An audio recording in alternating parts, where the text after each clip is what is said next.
আসসালামু আলাইকুম। আপনি কি সৌদি আরব এসেছেন অথবা আপনি সৌদি আরব আসার চিন্তাভাবনা করছেন? তাহলে আজকে আরবি টু বেশ কিছু বাংলা শব্দ নিয়ে আপনাদের মাঝে উপস্থিত হয়েছি। তো ভিডিওটি অত্যন্ত গুরুত্বপূর্ণ। দৈনন্দিন চলার পথে যে শব্দগুলো ব্যবহৃত হবে সে শব্দগুলো নিয়ে আজকে ছোট্ট 5 মিনিটের একটি ভিডিও। তো অবশ্যই আশা করি মনোযোগ সহকারে দেখুন। ভিডিওটি দেখার পরে ভালো লাগলে আপনি নতুন দর্শক হলে অবশ্যই আরবি টু বাংলা ভাষা চ্যানেলটি সাবস্ক্রাইব করে পাশে থাকবেন পরবর্তী ভিডিও পাওয়ার জন্য। তো চলুন মূল টপিকে চলে আসি। তো সর্বপ্রথম দেওয়া আছে কি আমাকে দিন, এটার আরবি কি আতিনি। এক কথায় যদি বলতে যান তাহলে কি হবে আতিনি। আতিনি অর্থ কি আমাকে দিন।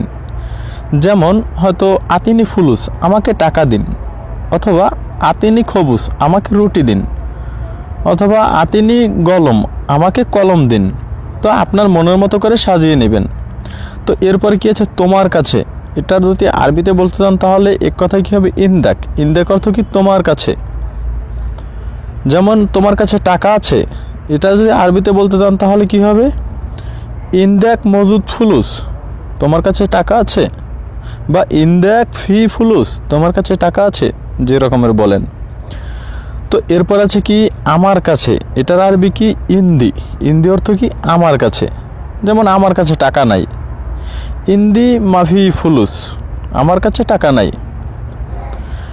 এরপরে এটা আমাদের, এটা যদি আরবিতে বলেন তাহলে কি হবে হাদা হাগ্গানা। হাদা হাগ্গানা অর্থ কি এটা আমাদের। এখানে হাদা অর্থ এটা, এরপরে আমাদের, এর আরবি কি হাগ্গানা। তো হাদা হাগ্গানা এটা আমাদের।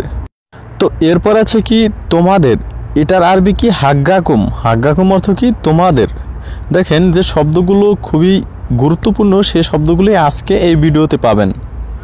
তো হাগ্গাকুম এর বাংলা হচ্ছে তোমাদের। এরপরে এসফি অর্থ কি কি হয়েছে। কি হয়েছে এর আরবি কি এসফি। এস অর্থ কি, ফি অর্থ কি হয়েছে। তো এসফি কি হয়েছে। এরপরে বাহিরে করা বা বাইরে করা, এটার আরবি কি ইতলা। ইতলা অর্থ কি বাইরে করা। যেমন আপনার রুমে যে কোনো একটি সামান বা নষ্ট হয়েছে বা যে কোনো কিছু যদি বলেন যে এটা বাইরে করো বা বাইরে বের করো, তো সেক্ষেত্রে কিন্তু ইতলা শব্দটি ব্যবহৃত হবে। এরপর আছে কি হাসছো কেন, এটার আরবি কি লেশ ইধাক। লেশ ইধাক এর বাংলা হচ্ছে কি হাসছো কেন। এখানে লেশ অর্থ কেন, এরপরে ইধাক অর্থ কি হাসা বা হাসছো। তো লেশ ইধাক হাসছো কেন। তো এখানে আছে আসবো না, এটার আরবি কি মাইজি। মাইজি অর্থ কি আসবো না। যেমন আনা মাইজি আমি আসবো না। এরপরে পরিষ্কার করো, এটার আরবি কি চৌই নাদ্দাফা। চৌই নাদ্দাফা এর বাংলা হচ্ছে কি পরিষ্কার করো। যেমন এখানে পরিষ্কার করো, হেনা চৌই নাদ্দাফা এখানে পরিষ্কার করো, বা ওখানে পরিষ্কার করো, হুনাক চৌই নাদ্দাফা ওখানে পরিষ্কার করো। হেনা অর্থ এখানে, হুনাক অর্থ ওখানে বা ওইখানে। তো এরপরে থেকে তুমি বসো, এটা যদি আরবিতে বলতে চান তাহলে কী হবে ইনতা ইজলিশ। ইনতা ইজলিশ অর্থ কি তুমি বসো।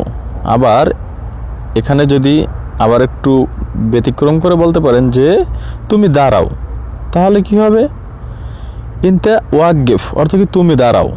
ওয়াকগেফ অর্থ কিন্তু দাঁড়ানো। তুমি বসো এটার আরবি কি ইনতা ইজলিশ, আর তুমি দাঁড়াও এটার আরবি কি ইনতা ওয়াকগেফ।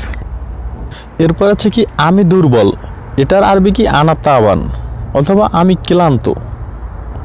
এটার আরবি কি আনা তাবান, অথবা আনা টায়ার্ড, বা আনা তাবান, বা আনা মারিত অর্থ কি আমি দুর্বল, বা আনা মারিত অর্থ কি আমি অসুস্থ। এখানে আনা অর্থ আমি, এরপরে তাবান অর্থ কি দুর্বল বা ক্লান্ত। তো এরপর আছে কি অনেক বেশি, এটা যদি আরবিতে বলতে যান তাহলে কি হবে তাখের জেয়াদা। তাখের জেয়াদা এর বাংলা হচ্ছে কি অনেক বেশি। এখানে তাখের অর্থ অনেক, এরপরে জেয়াদা অর্থ বেশি। এরপরে কত হয়েছে, এটার আরবি হচ্ছে কাম হিসাব।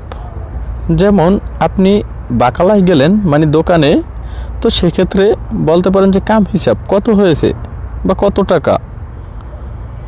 তো এখানে কাম অর্থ কত, হিসাব অর্থ হয়েছে, কাম হিসাব কত হয়েছে। এরপরে ক্রয় করা, এটার আরবি কি ইস্তারি। ইস্তারি অর্থ কি ক্রয় করা। আবার বিক্রয় করা আরবি হচ্ছে বায়ুন। বায়ুন অর্থ বিক্রয় করা। এরপরে আজকে শেষ, এটার আরবি কি আলেম খালাস। তো এতক্ষণ যে ভিডিওটি দেখলেন, আপনার কাছে যদি একটু ভালো লেগে থাকে অবশ্যই নতুন দর্শক হলে একটি সাবস্ক্রাইব করে দিন এবং একটি লাইক করে দিন। পরবর্তী ভিডিও পাওয়ার জন্য এই চ্যানেলে দেওয়া আছে খুব সুন্দর সুন্দর বাক্য তৈরি এবং আরবি শেখার ভিডিও। তো ভালো থাকুন, সুস্থ থাকুন, আল্লাহ হাফেজ।